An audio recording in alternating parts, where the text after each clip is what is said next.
A lot of the people who come in here, if I ever changed it to like very orderly and very without any character, I would lose most of my clientele.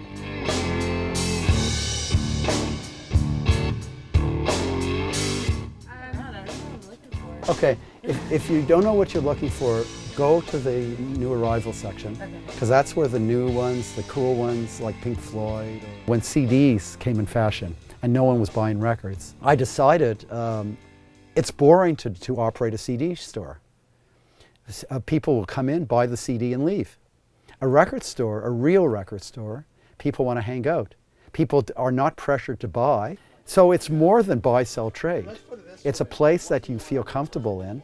And besides, I'm very selfish. You know, I would be bored with just CDs. There we go. Thank you very much for sure. My father was a record distributor. As presents, he would bring home the new releases that he was distributing.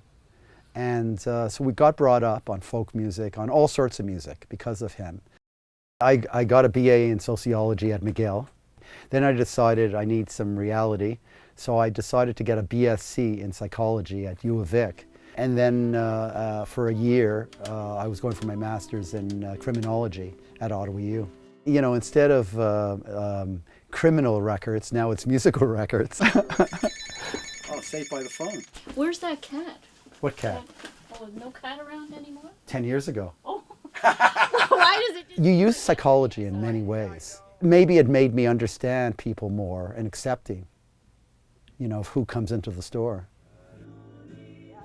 I use my sociology background and, okay, where am I going to have the store? So I had a list of questions. I went to different areas in Ontario with that list, and Kingston won out. When I came to town in 1980, there was an underground going on. It was a counterculture in a way.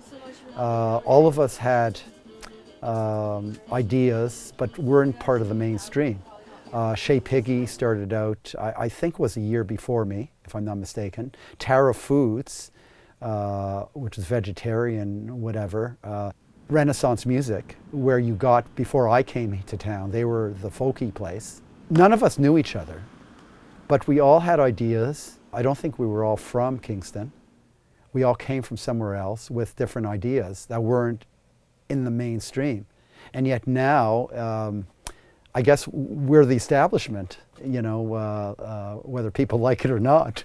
Yeah, what an interesting place. Took out all that movie. I remember when I was upstairs and I was going to a festival for a week. My father and my brother filled in for me.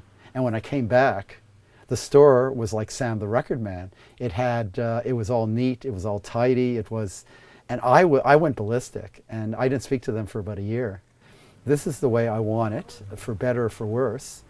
And anyways, I think I was right, because I know I was right, because it's 36 years later. All the stores that were neat and tidy and had signs up and on and on and on, they're not here anymore. So, you know, Kingston is a large place. It's big enough for both philosophies. David Bowie dying. Oh yes, at yes. 69. That's I right. go, he's 10 years older than me. Yeah, that's right. I come to the store because it's a passion. I sometimes make money, but not always. But sometimes on a day that you're not many people are coming in, like to buy things. But it's such a high with just the conversations that you get from people. It's a world that I created, and it gives me meaning. It gives other people meaning. It means that I'm doing something that that people respect. And I mean, what other way can you, you know, just hang out in a record store and listen to music and earn a living at the same time? In some people's mind, it's a dream job.